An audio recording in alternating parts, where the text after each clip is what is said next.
Hola gente, quería decirles que se suscriban o denle like si les gustó el video para que más gente pueda ver mis videos. Descargo de responsabilidad. Esta historia no es mía, yo solo lo traduzco. Chapter 39. Holy Millis Kingdom. Punto de vista de Claude. La imponente arquitectura de Milsion se alzaba a nuestro alrededor al entrar en la capital del santo reino de Millis.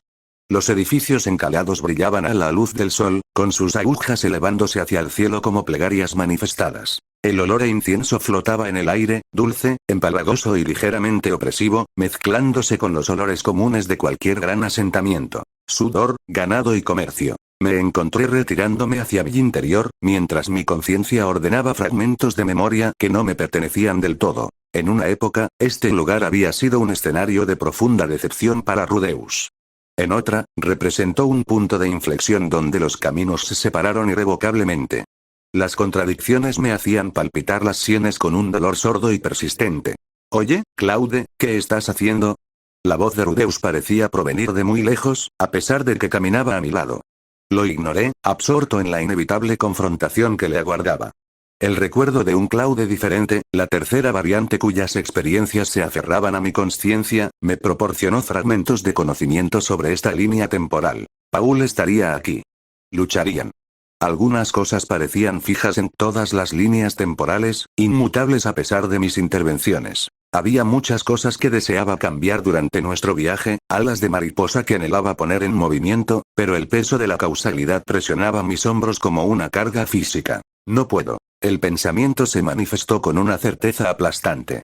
La línea temporal principal ejercía una fuerza gravitacional de la que era casi imposible escapar. Incluso con mi conocimiento previo y mis cuidadosas manipulaciones, la historia se aferró obstinadamente a su camino ordenado. Habría variaciones, ondas causadas por mi presencia, pero el curso fundamental permaneció en gran medida inalterado. Rudeus continuó hablando. Sus palabras eran un zumbido ininteligible en contraste con el rugido de recuerdos contradictorios en mi mente. Su expresión pasó de la curiosidad a la preocupación mientras yo permanecía sin responder. Finalmente, cuando su voz insistente amenazó con atraer la atención no deseada de los transeúntes, extendí la mano y le tapé la boca. Mis dedos presionaron su rostro con quizás más fuerza de la necesaria, una manifestación física de mi frustración interna. ¿Qué? Espeté, con irritación reflejada en mi tono. Rudeus me apartó los dedos de la boca, abriendo un poco los ojos ante mi inusual agresividad. Ya llegamos a la posada. Parpadeé, la realidad se impuso a mi alrededor. Estábamos frente a un modesto establecimiento, cuyo letrero de madera se mecía suavemente con la brisa. El edificio tenía 2 pisos, con paredes encaladas que habían empezado a amarillar con el tiempo. Pequeñas ventanas con cristales romboidales reflejaban la luz del atardecer. Concentración. Permanecer presente. Me reprendí en silencio. Necesitaba mantenerme consciente de mi entorno en lugar de obsesionarme con la presencia de GS y los fragmentos de conocimiento que su asociación con el dios humano despertaba en mí. GS no representaba una amenaza en ese momento. Todo lo contrario. Sería una fuente invaluable de información sobre la ubicación final de Zenith. Mi aversión irracional hacia él podría poner en peligro nuestra misión si permitiera que dictara mis acciones. Eris nos empujó con su impaciencia característica, su cabello rojo reflejando la luz del sol como una llama cobriza.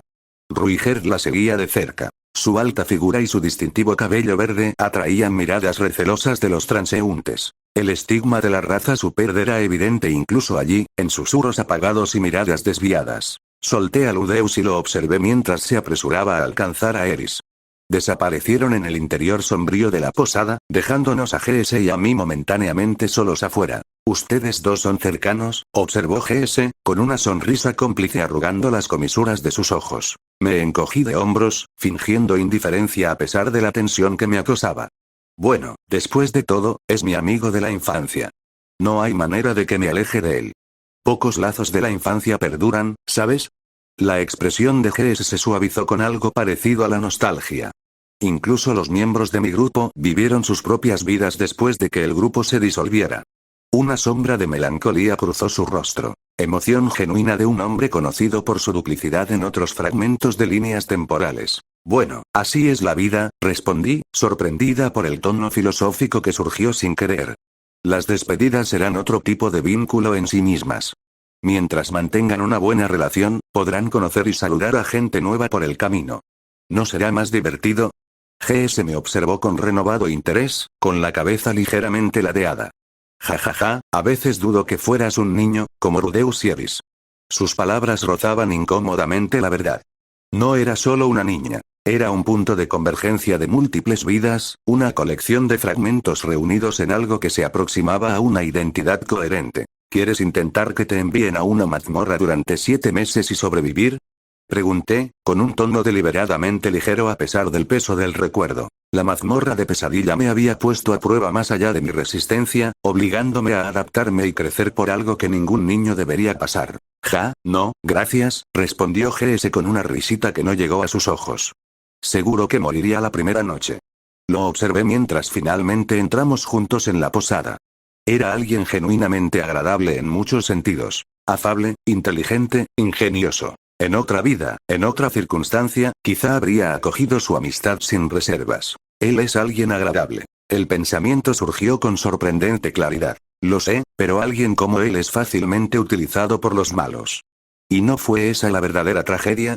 Gente buena, manipulada por fuerzas que no podían comprender. Peones movidos a través de un tablero de ajedrez cósmico por manos divinas a las que no les importaba el sufrimiento individual. Cuando entramos en la sala común de la posada, con su techo de vigas bajas y olor a cerveza rancia, decidí moderar mi antipatía hacia GS. La practicidad exigía cooperación, a pesar de mi aversión instintiva a su conexión con el dios humano. Algunas batallas aún no se podían librar.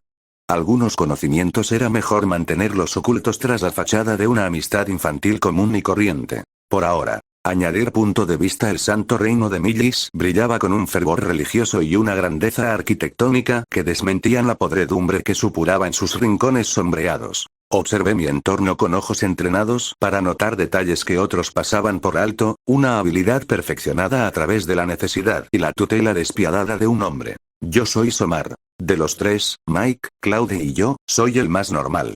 En cualquier historia, sería un personaje secundario cualquiera, anodino y fácil de olvidar. Solo una cara más entre la multitud, destinado ni a la grandeza ni a la infamia. Bueno, dejando eso de lado. Después de intimidar a Silpi y de que Ludeus nos azotara, regresamos a casa avergonzados. Fue entonces cuando mi madre aprovechó la oportunidad para congraciarse con Paul, culpando a Ludeus por su excesiva represalia. No puedo negar que mis heridas, la peor de todas, se debieron principalmente a la intervención de Claude, aunque mi madre, convenientemente, pasó por alto este detalle. El enamoramiento de mi madre por Paul continuó hasta el día en que lo descubrieron engañándola con su criada. Solo entonces su afecto persistente finalmente se marchitó, lo que la impulsó a redirigir su atención hacia mi padre, un hombre que había observado desde el margen con silenciosa desesperación. A pesar de su crianza rural y sus costumbres sencillas, mi padre adoraba a mi madre con una devoción que rayaba en la adoración. Él habría hecho cualquier cosa por ella. De hecho, había hecho todo lo que estaba a su alcance, a menudo a expensas de su relación conmigo. Después del incidente con Paul, noté un cambio sutil. Mi padre empezó a pasar más tiempo conmigo. Su cariño por mi madre no había disminuido, pero le había puesto límites, conteniéndolo como un fuego peligroso que una vez amenazó con consumirlo. Su decepción por el comportamiento de ella había creado una distancia que no podía superar, a pesar de su amor persistente. Así que recurrió a mí, no por una repentina devoción paternal, sino como una forma de escapar de su desilusión matrimonial. Forjamos un vínculo tentativo en el taller, sus manos callosas guiando las mías mientras me enseñaba el oficio de carpintero que había sustentado a nuestra familia durante generaciones. Entonces apareció Claude. Su inesperado ascenso a la posición de guardián de aldea más joven en la historia de Buena me hizo profundamente consciente de mi propia mediocridad. Mientras él ascendía a alturas sin precedentes, yo permanecí firme en el suelo, excepcional solo en mi ordinariedad. Esa comprensión me impulsó a profundizar en el oficio de mi padre.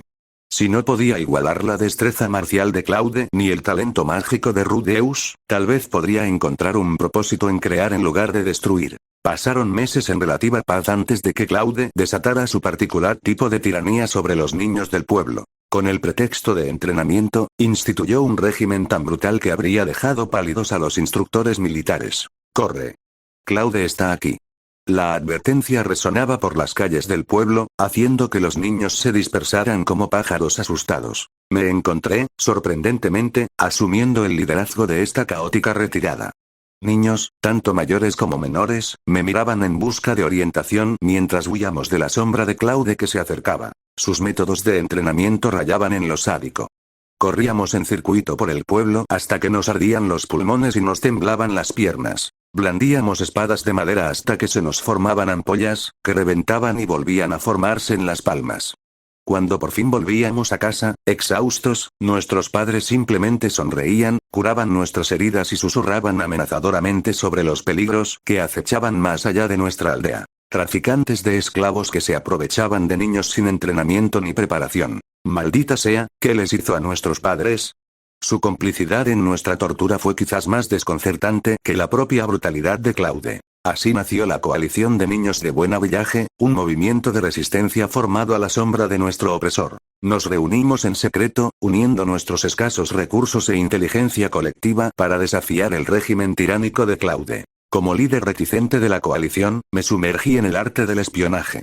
Estudiamos sigilo, observación y comunicación encubierta, habilidades que más tarde resultarían más valiosas de lo que cualquiera de nosotros podría haber imaginado. La ironía, por supuesto, fue que el brutal entrenamiento de Claude proporcionó la base misma de nuestra resistencia contra él. Meses de su agotador régimen nos habían forjado en algo parecido a la competencia. Delta, ¿cuál es la ubicación actual del objetivo? Susurré a un junco hueco, nuestro primitivo dispositivo de comunicación, desde mi posición detrás del cobertizo del viejo Garan. Está supervisando la construcción de la carretera, respondió en voz baja. Ha estado cumpliendo diligentemente su horario diario. Delta, cambio. Alfa confirmado. Ve y escóndete ahora. Delta confirmado. Gracias al entrenamiento implacable de Claude, desarrollamos una conciencia casi sobrenatural de nuestro entorno. Podíamos detectar su presencia en un radio de 30 metros, una habilidad que nos permitía desaparecer antes de que se diera cuenta de nuestra vigilancia. Generalmente. Teta aquí. ¡Ayuda! El grito de pánico rompió nuestro silencio cuidadosamente guardado. Otro camarada cayó ante la extraña percepción de Claude. Alfa a todos, corran por sus vidas. Claude tiene a Teta. No siempre logramos evadirlo. Con cada victoria que conseguíamos, Claude parecía volverse más perspicaz, más astuto, como si nuestra resistencia fuera en sí misma otra forma de entrenamiento que él había orquestado. El único respiro llegaba durante sus viajes periódicos a Roa con Mike. Aquellos benditos días de libertad eran atesorados como joyas preciosas, permitiendo que nuestros cuerpos y espíritus maltrechos se recuperaran antes de que comenzara la siguiente ronda de entrenamiento. Durante esta dura prueba, estudiamos sin descanso. Claude, inexplicablemente, había escrito y distribuido un texto completo sobre tácticas de espionaje y técnicas de evasión, un libro que se convirtió en nuestra Biblia de la resistencia. Aún más extraño es que periódicamente extraviaba diarios que detallaban nuestras debilidades, escondites predecibles y sugerencias para mejorar. Con la claridad que da la retrospectiva, ahora reconozco el complejo juego que estaba jugando. Sus acciones aparentemente contradictorias, entrenándonos sin piedad y al mismo tiempo brindándonos las herramientas para resistir ese entrenamiento, tenían un único propósito que ninguno de nosotros podría haber previsto. Su maldita mente es demasiado insidiosa. Pensar que nos había preparado para lo que vendría. Que sabía, de alguna manera, que necesitaríamos estas habilidades para sobrevivir. El día de la catástrofe de la teletransportación llegó sin previo aviso. Una luz brillante envolvió Buen Avillaje, y en un instante, todo lo familiar desapareció. Me encontré tropezando con adoquines desconocidos, el aire cargado de olores extraños y la cacofonía de voces desconocidas. Desorientado pero no paralizado, vi cómo más gente se materializaba a mi alrededor. Víctimas del mismo fenómeno misterioso que me había arrancado de casa. Nos encontrábamos en lo que parecía una plaza de la ciudad, rodeada de edificios construidos con un estilo arquitectónico que nunca había visto antes. Basándome en las despiadadas lecciones de Claude, reprimí el pánico y evalué la situación.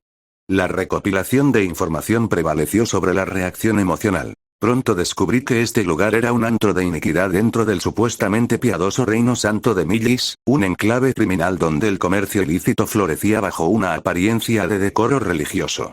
El aire apestaba a cuerpos sin lavar, alcohol derramado y miedo. El horror se apoderó de mí cuando vi rostros familiares en el mercado de esclavos. Niños de Buen Avillaje, incluidos varios miembros de la coalición, exhibidos como ganado. Sin embargo, en medio del terror, noté con orgullo que el nombre clave Beta mantenía la compostura y sus ojos buscaban continuamente oportunidades. Usando nuestros métodos secretos de comunicación, intercambiamos información. Beta ya se había infiltrado en la operación esclavista, recopilando información crucial en los próximos días. Armados con conocimiento y desesperación, explotamos las vulnerabilidades de seguridad del mercado de esclavos. El caos resultante nos permitió liberar no solo a nuestros compañeros aldeanos, sino también a numerosos niños de raza bestia que habían sido secuestrados del Gran Bosque. Fueron necesarios 3 agotadores meses para desmantelar sistemáticamente las operaciones criminales que plagaban esta ciudad en las sombras. Durante ese tiempo, aprendimos el lenguaje del dios bestia de nuestros aliados rescatados, otra herramienta en nuestro arsenal en expansión. La información es conocimiento. El conocimiento es poder. Conoce a tu enemigo y a ti mismo, y podrás ganar cualquier batalla. Las palabras de Claude, inscritas en el libro que una vez parecía nada más que una broma cruel, ahora guiaban cada uno de nuestros movimientos. Se convirtieron en nuestro mantra, nuestra estrella del norte en un mundo al revés. Al 4º mes de nuestro desplazamiento, habíamos establecido un gremio de información rudimentario dentro de la ciudad criminal. Una red de observadores, mensajeros y operadores que identificaban sistemáticamente a las víctimas, rastreaban los movimientos criminales y orquestaban operaciones de rescate. Día a día, localizábamos a más niños de buen avillaje.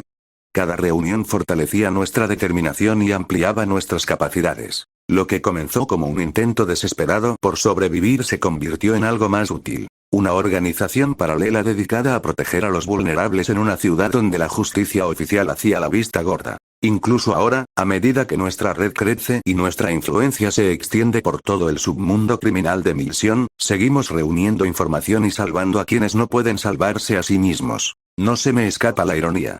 La tiranía de Claude, su insistencia en entrenarnos hasta el límite, nos había preparado precisamente para este momento. Lo habría sabido. ¿Habría previsto de alguna manera la catástrofe que nos dispersaría por todo el continente?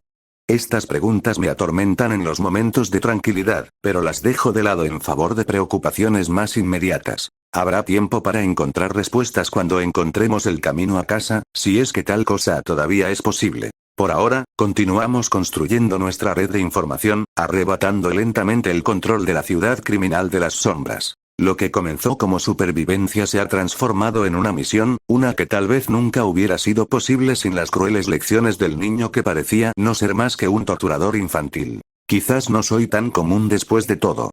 Capítulo 40. Chapter 40. Holy Millis Kingdom. Punto de vista del narrador. La ciudad de Milison se desplegaba ante ellos como un tapiz meticulosamente elaborado, con sus distritos dispuestos con precisión geométrica que revelaban siglos de cuidadosa planificación urbana.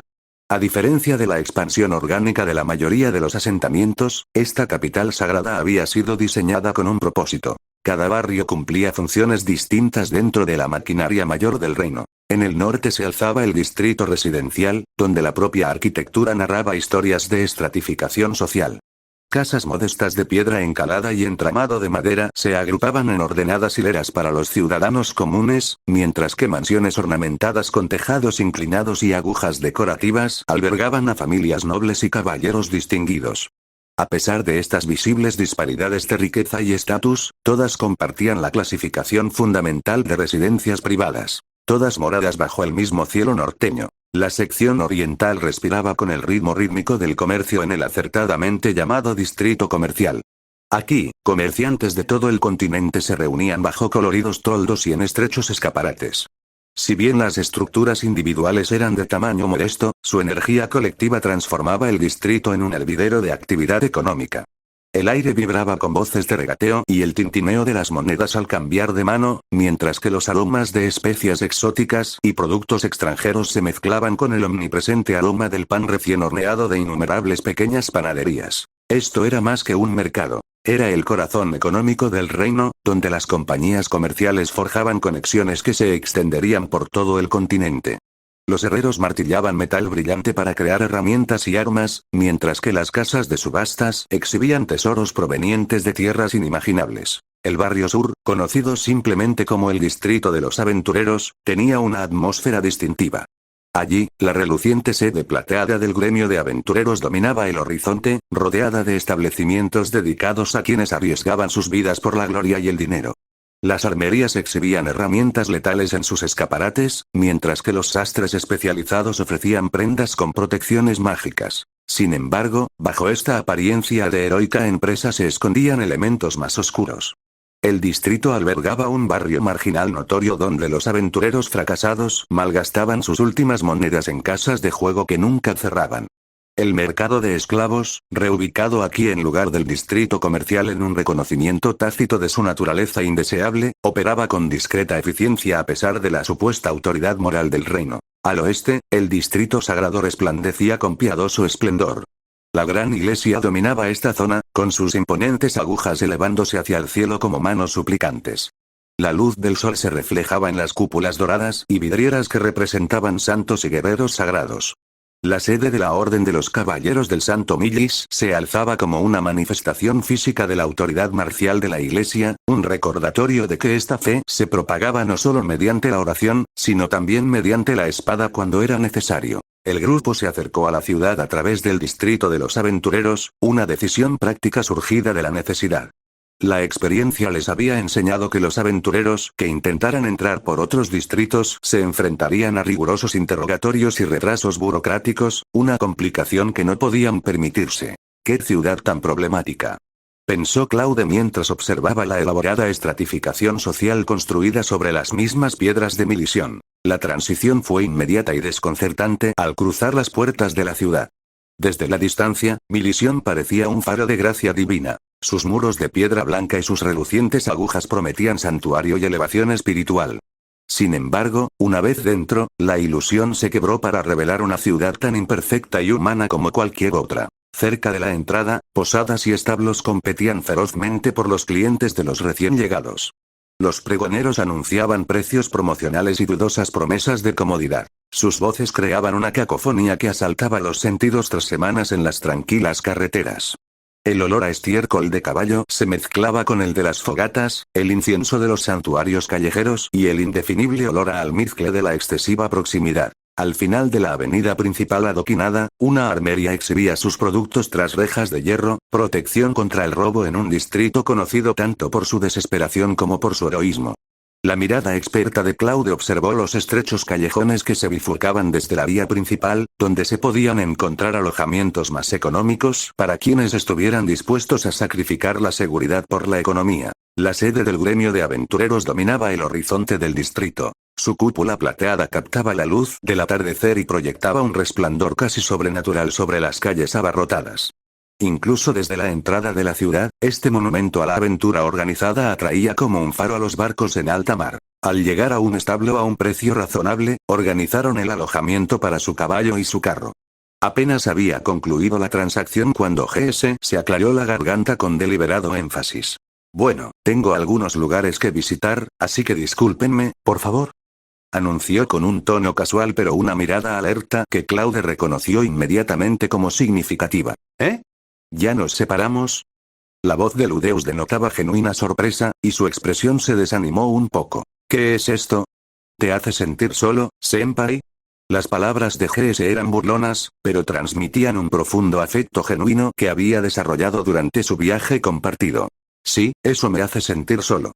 La honestidad del chico era encantadora, libre del cálculo que a menudo guiaba las respuestas de Claude. Claude observó la interacción con cuidadosa neutralidad, aunque internamente analizaba cada matiz del comportamiento de GS a través de la fragmentación de sus recuerdos de múltiples líneas temporales. En algunas versiones, GS era simplemente un útil compañero de viaje.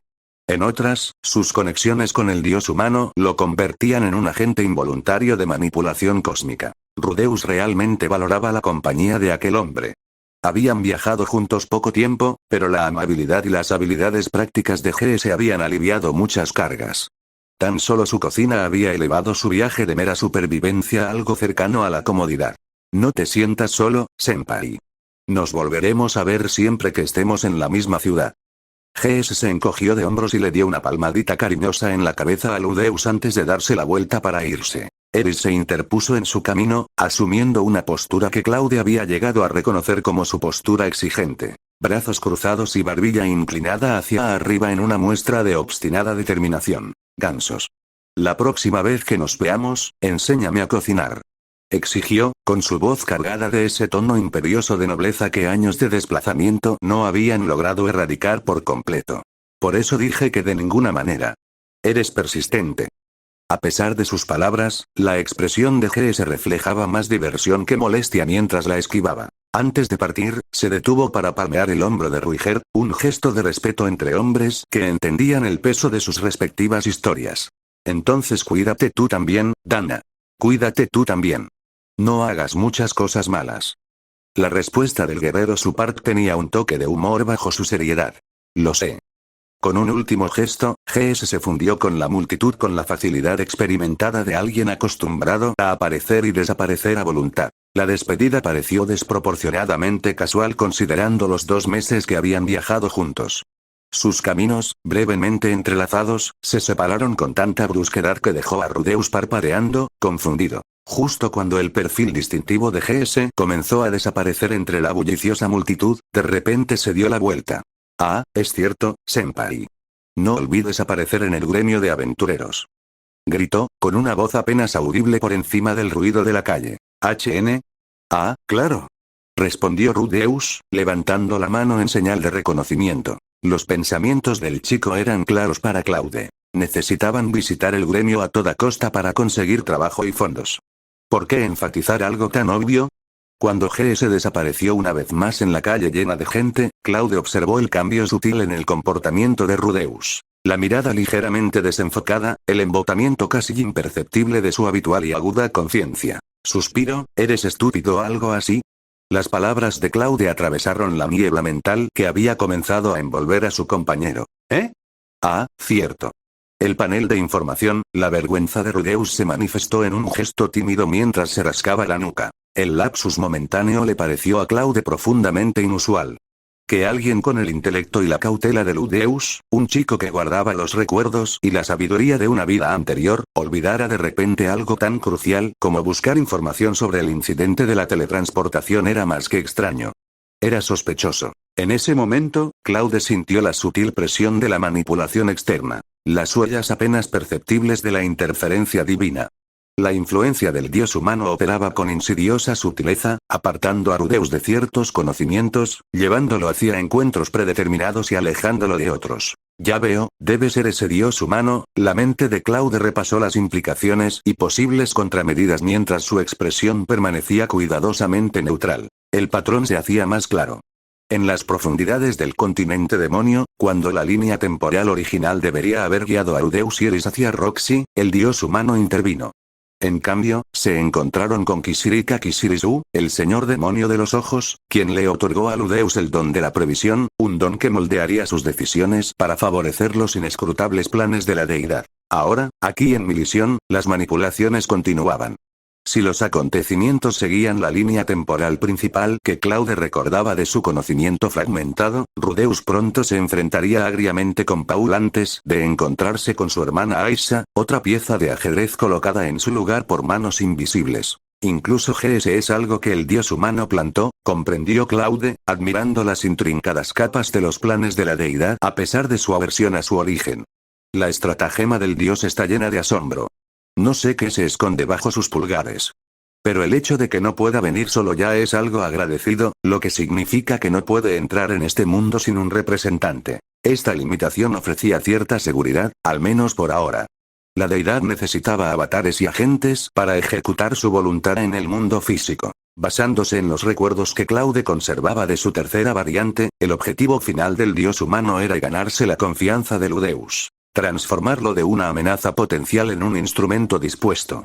Cualquier elemento que pudiera interferir con este plan, como el posible matrimonio de Norm con Ruiger en algunas ramas de la línea temporal, debía ser eliminado. Bueno, veamos cómo se desarrolla el futuro, pensó Claude. Su calma exterior enmascaraba el análisis calculado que ocurría detrás de sus ojos. Al acercarse al gremio de aventureros, la atención de Claude se agudizó al ver figuras con el atuendo distintivo de los agentes de Arbalest.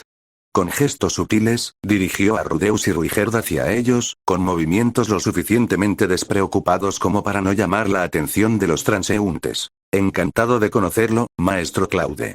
El agente hizo una leve reverencia, con un rostro cuidadosamente neutral, pero sus ojos transmitían reconocimiento y respeto. Tras unas breves presentaciones, el grupo de Claude se separó con eficacia. Ruiger, Eris y Rudeus fueron escoltados a una cómoda sala de espera con refrigerios, mientras que Claude siguió a la gente a una sala VIP segura en las profundidades de la sede del gremio. La habitación era austera pero privada, con encantamientos insonorizantes tejidos en las paredes y muebles dispuestos para evitar escuchas desde cualquier ángulo. Una gruesa carpeta de documentos aguardaba sobre la mesa pulida, con el discreto sello de Arbalest.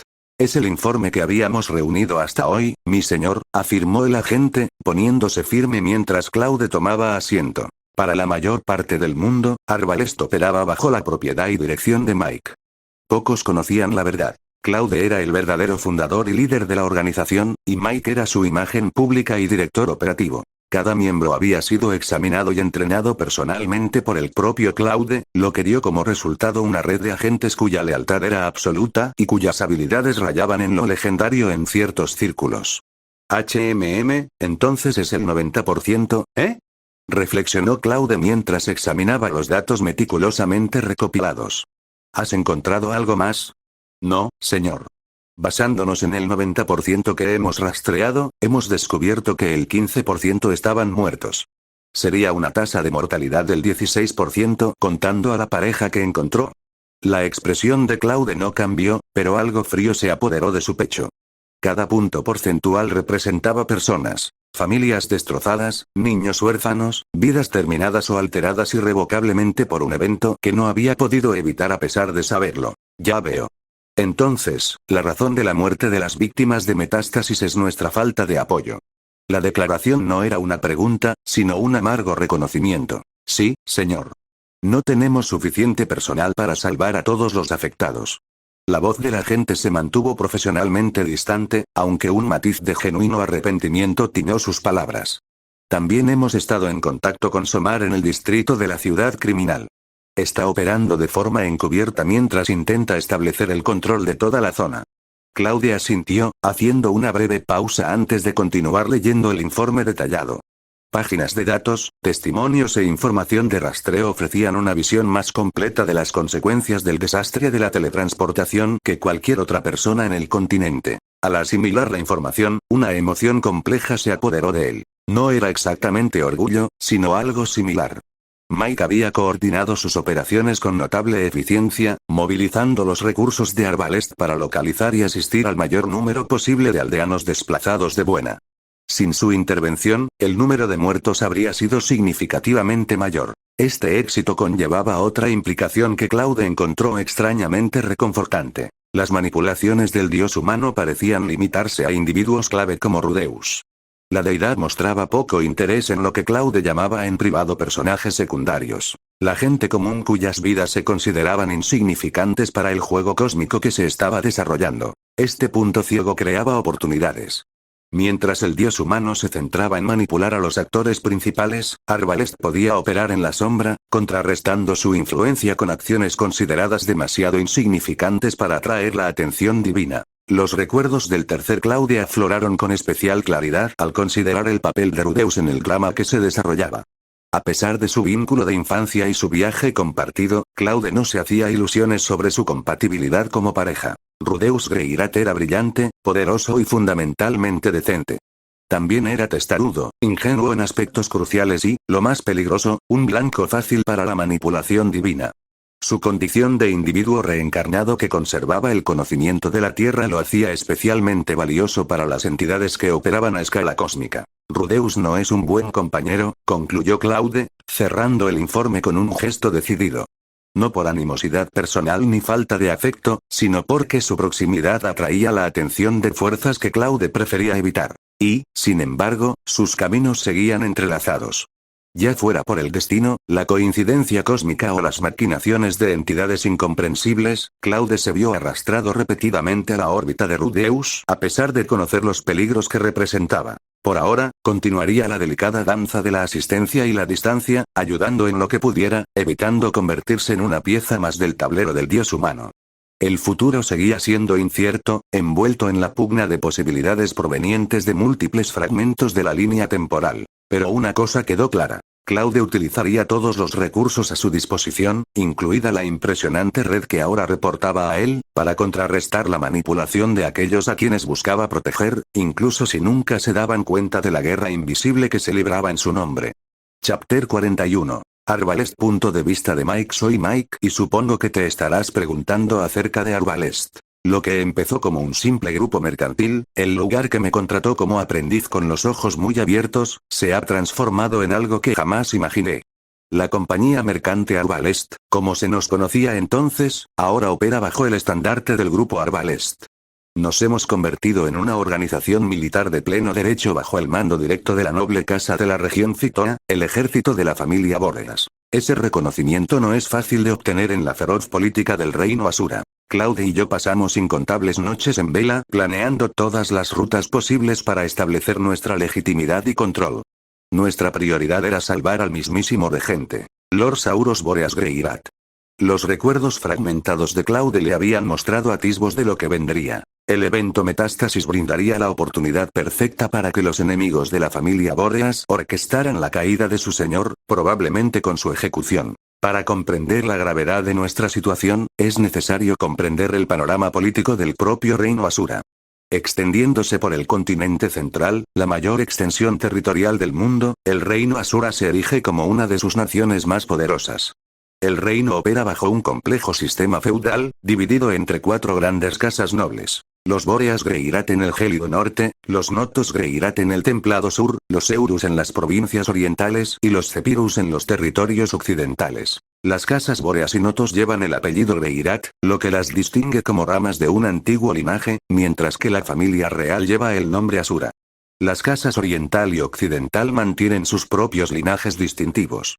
Es un sistema diseñado para mantener el equilibrio y evitar que una sola casa se vuelva demasiado poderosa. Aunque, como han demostrado los acontecimientos recientes, ese equilibrio permanece siempre frágil. Paul, casualmente, proviene del linaje Notos Greirat.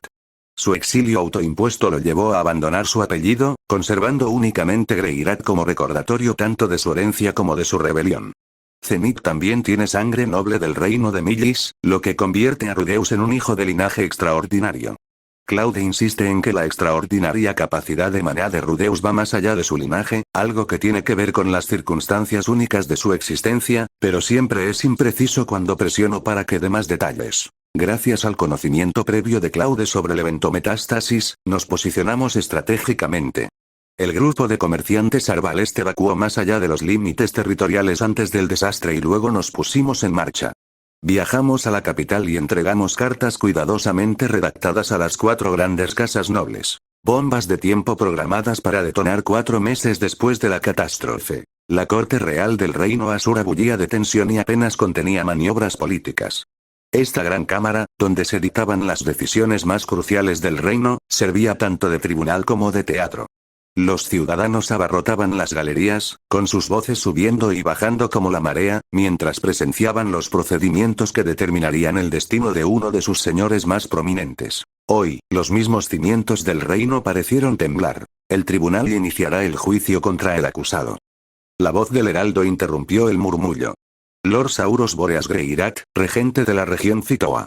Lo que siguió fue una difamación metódica orquestada por alguien de la facción de Notos. Las maniobras políticas estaban plagadas de la familia de Paul. Pude ver la mirada calculadora del representante de Notos en nuestros informes de inteligencia. Llevaban meses posicionándose para absorber los territorios de Citoa incluso antes de que ocurriera el desastre. La fiscalía presentó una letanía de cargos, cada uno más absurdo que el anterior. Acusaron a Sauros de no preparar defensas mágicas contra un desastre sin precedentes, de abandonar a su pueblo durante la teletransportación, de negligencia en deberes que ningún mortal podría haber anticipado. Acusaron a Sauros una y otra vez, presentándolo como un gobernante insensible e incompetente que había permitido que la catástrofe consumiera sus tierras. Desde mi posición en la galería, podía ver a los demás representantes nobles. La delegada de Eurus permanecía sentada con perfecta compostura, agitando su abanico de vez en cuando. Claramente, alguien que había anticipado este momento y se había preparado en consecuencia. A su lado, el representante de Cepirus observaba con el interés distante de quien observa una partida de ajedrez, calculando ya sus 3 siguientes movimientos. Solo la facción de Notos parecía realmente interesada en el resultado. Los dedos de su portavoz tamborileaban contra el reposabrazos con una ambición apenas contenida. El señor Sauros Boreas Greirak también se ha involucrado en el comercio de esclavos, comprando bestias para su uso personal. Esa acusación, al menos, tenía peso. Sauros no podía negarla. ¿Reconoce usted esta acusación? Presionó el fiscal. ¿Qué pasa con eso? La voz de Sauros resonó por toda la cámara. No es como si los demás nobles no hicieran lo mismo. Observé cómo los nobles presentes, de repente, encontraban fascinantes sus zapatos, evitando con cuidado la mirada furiosa del regente. En la galería, detrás de mí, capté fragmentos de conversaciones susurradas. Un herrero murmurando sobre la hipocresía de los nobles, una costurera asintiendo vigorosamente. Los plebeyos comprendieron lo que los nobles fingían ignorar. Esto era teatro, no justicia. El rey tosió con delicadeza, y el fiscal, leyendo la sala, tachó ese cargo del acta. ¿Qué clase de reino es este? Pensé, mientras mi mente de comerciante calculaba los costos a largo plazo de tal corrupción institucional. Si continúan por este camino de ceguera voluntaria y cobardía política, se destruirán a sí mismos desde dentro. Y cuando lo hagan, ¿quién quedará en pie? La amarga ironía no se me escapó. Allí estaba yo, un antiguo aprendiz de comerciante, manipulando el mismo sistema que despreciaba. La ausencia de Claude hacía que cada decisión se sintiera más pesada, cada movimiento calculado una apuesta arriesgada sin su presencia tranquilizadora para confirmar nuestra estrategia. ¿Aprobaría hasta dónde estoy dispuesto a llegar? La oposición continuó con su implacable ataque, pero todo se redujo a una única palabra condenatoria: negligencia. Fue entonces cuando hice mi movimiento. Pero sí pedimos ayuda. Declaré, levantándome de mi asiento. Saqué 5 cartas arrugadas, cada una con el inconfundible sello de la familia Boreas. Arbalest estaba autorizado a enviar comunicaciones urgentes a las otras 3 grandes casas nobles. Se enviaron cartas adicionales a grupos de comerciantes de toda la región, aunque éstas carecían de insignias oficiales. Al principio, el gremio de comerciantes se burló de nuestras advertencias, hasta que Claude desapareció durante el desastre. De repente, su gallina de los huevos de oro desapareció, y se apresuraron a organizar la búsqueda con una eficiencia desesperada. Con la ayuda de la Unión de Comerciantes, hemos localizado con éxito a aproximadamente el 40% de la población desplazada de la región de Fitoa. Levanté nuestros informes meticulosamente detallados, junto con las listas completas de personas desaparecidas. Sin embargo, aún no he visto ayuda significativa de las otras 3 grandes casas nobles. Esto no es negligencia por parte de Lord Sauros, es negligencia de sus supuestos aliados que nos abandonaron durante una crisis sin precedentes. Mis palabras desataron el caos inmediato en la galería. Los ciudadanos empezaron a hablar al unísono, alzando la voz al comprender las implicaciones. Capté fragmentos de conversación. Gente indignada por cómo la nobleza estaba utilizando como chivo expiatorio a un señor en sus momentos más difíciles. Un comerciante de la sección central se levantó y gritó: ¿Dónde estaban los demás señores cuando desaparecieron nuestros hijos? Su grito fue repetido por otros, creando una oleada de apoyo popular inesperada. Pero en la sección noble, la reacción fue marcadamente diferente. Vi al representante de Notos inclinarse para susurrarle algo a su asistente, con el rostro ensombrecido. El abanico de la delegada de Eurus se cerró de golpe con un clic audible. La primera grieta en su serena fachada. El representante de Cepirus simplemente sonrió, como si hubiera esperado esto desde el principio. La falta de una estructura jerárquica clara en el sistema nobiliario de este reino siempre me había frustrado. Las distinciones informales entre gran noble, noble y noble menor creaban una confusión constante sobre quién ejercía la autoridad sobre quién, aparte de la obvia supremacía de las 4 grandes casas. De vuelta en la sala, sentía las miradas asesinas de la oposición clavadas en mí. El asistente de Notos ya estaba tomando notas, probablemente compilando un expediente sobre todos los negocios que Arbalest había hecho. Sabía exactamente lo que estaban pensando. ¿Quién es este comerciante advenedizo que se atreve a sermonear a sus superiores? Pero no era momento de acusaciones ni juegos políticos. Había vidas en juego. Durante el breve receso, el representante de Cepirus se me acercó con la misma sonrisa calculadora. Impresionante presentación, joven. Quizás deberíamos hablar de oportunidades mutuas durante la cena pronto. Su tono era amable, pero sus ojos reflejaban la fría evaluación de un depredador que evalúa a una presa potencial, o a una herramienta útil. Aprecio la oferta, su gracia, respondí con cuidado, pero los compromisos de Arbalest con las operaciones de rescate nos mantienen bastante ocupados. Por supuesto, dijo, sin perder la sonrisa. Pero sin duda, incluso el comerciante más dedicado necesita diversificación. Hablaremos de nuevo. Mientras se alejaba, sentí un escalofrío que no tenía nada que ver con los muros de piedra de la corte. Así empezó todo. Primero respeto, luego cooperación, luego corrupción. Empezaba a comprender el seductor peligro del juego político en el que Claude nos había metido. A medida que nuestro acalorado intercambio continuaba, la discusión pasó gradualmente de buscar culpables a abordar la crisis actual. Ante la creciente presión pública, las casas Eurus y Cepirus se comprometieron a enviar personal y recursos para la reconstrucción regional.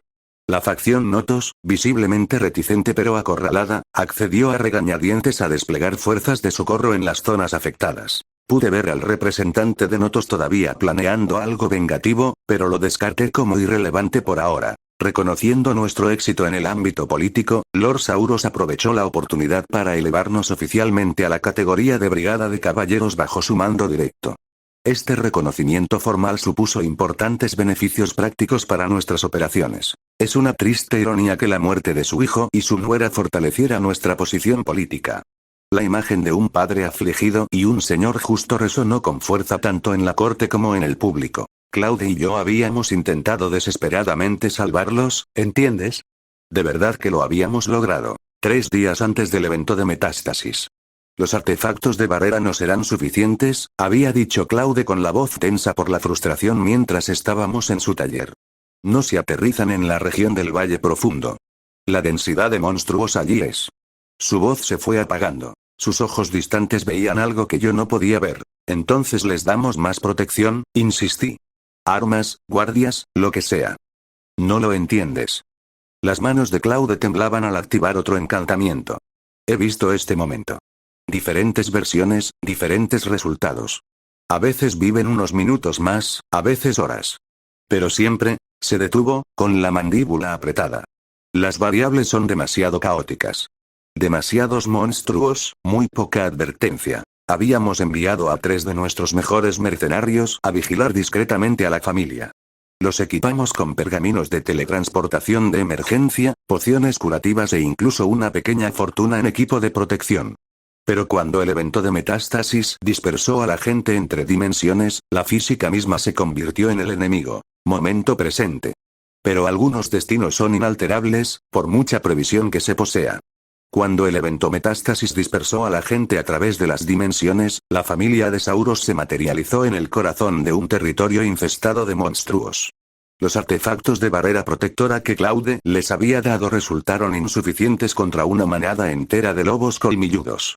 La pareja murió luchando en lo que equivalía a una zona de guerra, y sus guardias contratados cayeron junto a ellos. Yo fui quien le dio la noticia a Lord Sauros. Al entrar en su estudio, lo vi levantar la vista con esperanza, pensando que tal vez le había traído noticias de supervivientes. El momento en que su expresión se desmoronó al negar con la cabeza me perseguirá para siempre. Lo intentamos todo, mi señor, susurré. Claude incluso envió a su mejor gente para protegerlos. Lo sé, respondió con voz hueca. Sé que lo hiciste. Cuando la noticia llegó a oídos de Lord Sauros, cesó de inmediato toda actividad relacionada con sus sirvientes bestias. Despachó a todos de su presencia, pero por toda la mansión se podía oír su dolor. Sollozos profundos y desgarradores que parecían resonar en las mismas piedras. Toda la casa lloró junto a su señor, compartiendo su abrumadora pérdida. El cambio en él fue inmediato y profundo. A la mañana siguiente, convocó a todos los sirvientes de la tribu bestia al salón principal. Lo observé desde la galería mientras permanecía de pie ante ellos, con los ojos enrojecidos pero resueltos. De hoy en adelante, anunció, con voz ronca y resonante, ninguno de ustedes es esclavo. Son libres de irse, libres de quedarse como empleados a sueldo, libres de elegir su propio camino. Hizo una pausa, luchando con la emoción. No puedo reparar los errores del pasado, pero no los agravaré con crueldad futura. La mayoría decidió quedarse. Algunos por lealtad, otros porque no tenían a dónde ir, pero su alivio era palpable. Fue una pequeña misericordia en un océano de tragedia, pero importó. La continua ausencia de Eris solo agravó su angustia. Cada informe de búsqueda que no incluía su nombre era otra puñalada en su corazón. Tras nuestra victoria en la corte, Arbalest se convirtió oficialmente en una organización socia del reino Asura. Esta alianza nos unió a la corona, pero la relación fluyó en ambos sentidos. Nosotros ganamos legitimidad y recursos, mientras que ellos se beneficiaron de nuestra experiencia y creciente influencia. Durante los 7 meses siguientes, ampliamos nuestras operaciones mientras continuábamos con la búsqueda de personas desplazadas. Con la aprobación real, Arbalest se convirtió en una organización independiente. Aunque oficialmente registrados como subordinados a la familia Boreas, nos habíamos convertido en una nación dentro de otra nación. Una entidad autónoma que operaba bajo el amparo del reino. El peso de esa responsabilidad me agobiaba a diario. Cada mañana llegaban informes de nuestros equipos de búsqueda. Algunos exitosos, muchos no. Me vi obligado a tomar decisiones impensables meses atrás. ¿Qué territorios priorizar? ¿Cuántos recursos asignar a rescates improbables? Si negociar con bandidos que habían capturado a civiles desplazados. Lo peor era el libro de contabilidad sobre mi escritorio. Un registro meticuloso de cada persona encontrada, cada persona desaparecida, cada persona confirmada como muerta. Cada nombre representaba a un familiar, un amigo, el futuro de alguien. El peso de esas cifras me quitaba el sueño casi todas las noches. Nuestras operaciones de rescate habían evolucionado de búsquedas desesperadas a complejas extracciones de estilo militar. Yo personalmente había liderado 17 misiones en territorio hostil, cada una con un riesgo calculado contra una posible ganancia. La primera vez que ordené la retirada porque la situación táctica era desesperada, dejando atrás a 3 supervivientes confirmados para salvar a otros 12, vomité detrás de una roca durante 10 minutos después. Pero ya había tomado la decisión.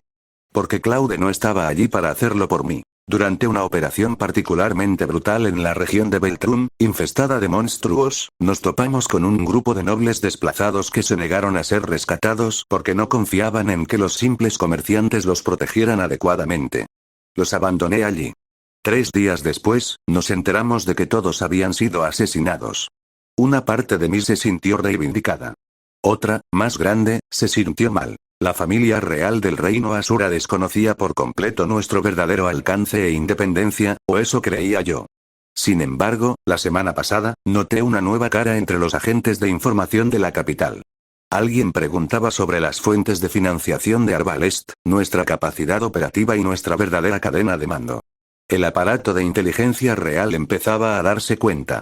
Como no teníamos ningún interés en causar complicaciones políticas innecesarias, manteníamos la fachada de ser vecinos cooperativos mientras perseguíamos nuestros propios intereses. Cuando la carta de Claude finalmente me llegó, Arbalest se había convertido en la organización más influyente de todo el reino Asura, una transformación que comenzó con una apuesta desesperada por salvar la vida de un hombre y evolucionó hasta convertirse en algo mucho más grande de lo que Claude o yo nos habíamos atrevido a imaginar. Pero esa noche, sentado en mi oficina, leyendo la familiar letra de Claude, que describía su culpa por no haber podido prevenir por completo el evento de metástasis, no podía quitarme la sensación de que habíamos obtenido nuestra victoria política a costa de algo más difícil de cuantificar. Cuando empecé a pensar en las personas desplazadas como recursos a asignar en lugar de personas a salvar, cuando empecé a sopesar vidas frente a ventajas políticas, el chico que empezó como aprendiz de comerciante había desaparecido, reemplazado por alguien capaz de presentarse en cortes reales y jugar con la vida de miles. Yo había ganado poder, influencia y la capacidad de salvar vidas a gran escala. Solo esperaba que, cuando Claude regresara, todavía reconociera a la persona en la que me había convertido. Y lo que era más aterrador, esperaba poder reconocerme todavía.